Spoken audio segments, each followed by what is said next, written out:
नाकाम लोग इस वजह से भी नाकाम हो जाते हैं कि वो नाकामियों से खौफज़दा होना शुरू हो जाते हैं, क्योंकि कहीं भी जब भी कोई मेहनत की जाती है, कामयाबी तब मिलती है जब काबू पाया जाता है नाकामियों पे। और कभी भी कामयाबी और नाकामी का तनासुब देखा जाए तो नाकामियों का तनासुब बहुत ज़्यादा होता है कामयाबियों की निस्बत।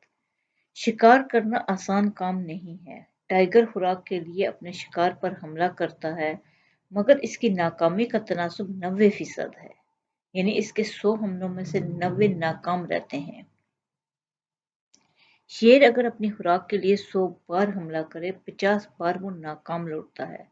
शेर अगर इंसानों में रहता तो इंसान इसे ताने दे देकर इसकी जिंदगी अजाब बना देते कि बहुत अफसोस है तुम पर कि तुम फलां हिरन को नहीं पकड़ सके, तुम्हें फलां खरगोश चिकमा देकर भाग गया।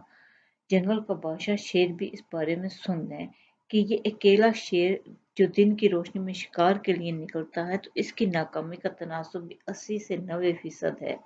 इसके 100 में से 80 या 90 हमले नाकाम रहते हैं। ये इंसान है जिसको नाकामियां खौफजदा कर देती हैं और वो अपनी नाकामियों से घबरा कर इरादा ही तर्क कर देता है।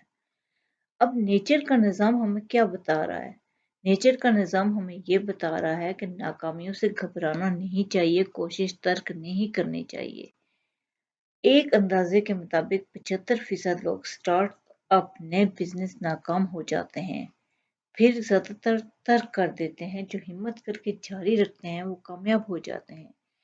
जो मुश्किलात से नहीं घबराते बल्कि आगे बढ़ते हैं, मुश्किलात पर काबू पा लेते हैं एक दिन। बकौल शायर, मुश्किलें तो सभी रास्तों में हैं, मुसाफरत से कोई क्यों नफूर कर जाए, जहां में मंजिल इसी को मिलती है जो एक एक रुकावट अबूर कर जाए। तो जो रुकावटों को अबूर कर जाते हैं, नाकामियों और कामयाबियों को देखते नहीं हैं बल्कि अपने काम को देख के आगे बढ़ते हैं, वो कामयाब हो जाते हैं। और नाकामी की सबसे बड़ी वजह यही है कि वो दरमियान में छोड़ देते हैं, नाकामियों से खौफजदा हो जाते हैं।